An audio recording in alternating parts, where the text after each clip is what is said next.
की वासिंदम जबरदन शैल दुखे महिला गुरुमर्द निरंजन जबरदन शैल दुखे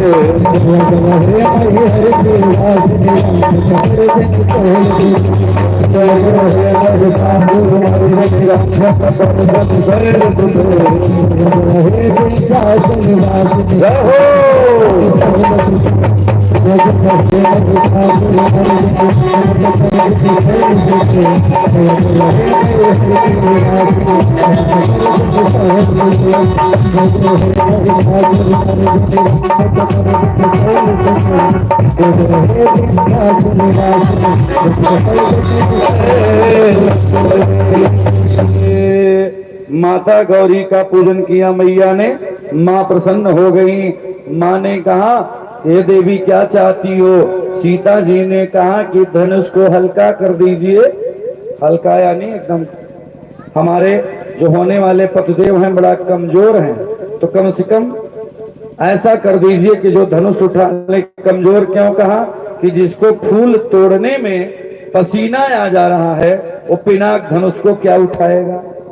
मैया ने कहा, हे माँ भगवती आप इतना कम कर दो कि एकदम हल्का हो जाए।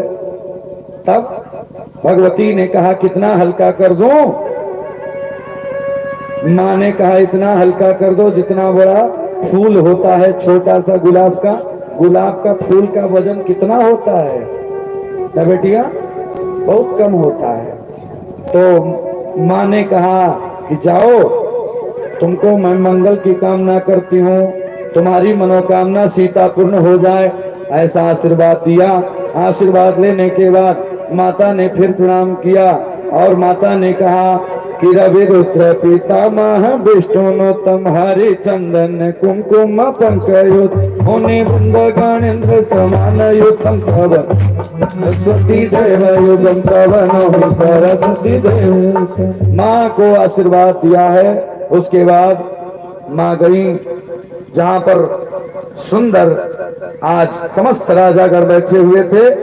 उसके बाद राम जी लखन जी पूजा पाठ करने के बाद अपने गुरुदेव विश्वामित्र के साथ पहुंच गए। कल हमारे आदरणीय या बड़ी सुंदर पारायण चल रहा था।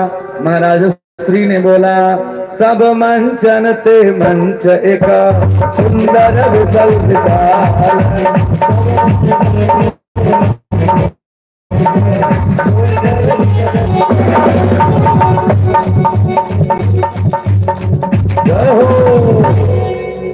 सब राजा बैठे थे लेकिन उस समान आसन पर बैठे थे माताओं।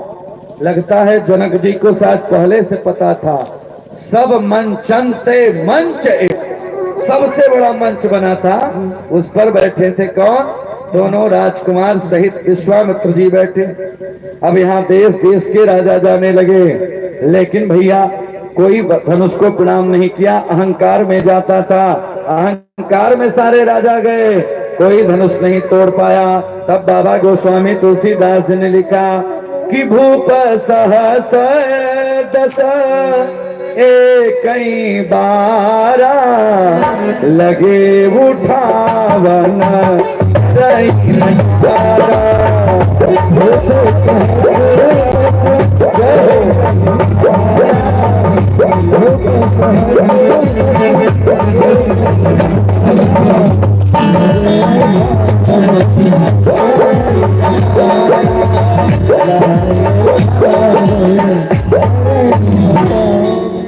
दस हजार राजा कई बार उठे लेकिन धनुष को टस से मस नहीं कर पाए।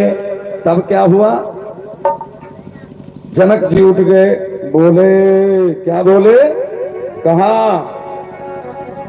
कि हे देश देश के राजा गण, हे देश देश के राजा गण, मैं किसे कम क्षत्रियों की भुजाओं में ताकत, हमें लगता है पृथ्वी वीरों से खाली हो गई है।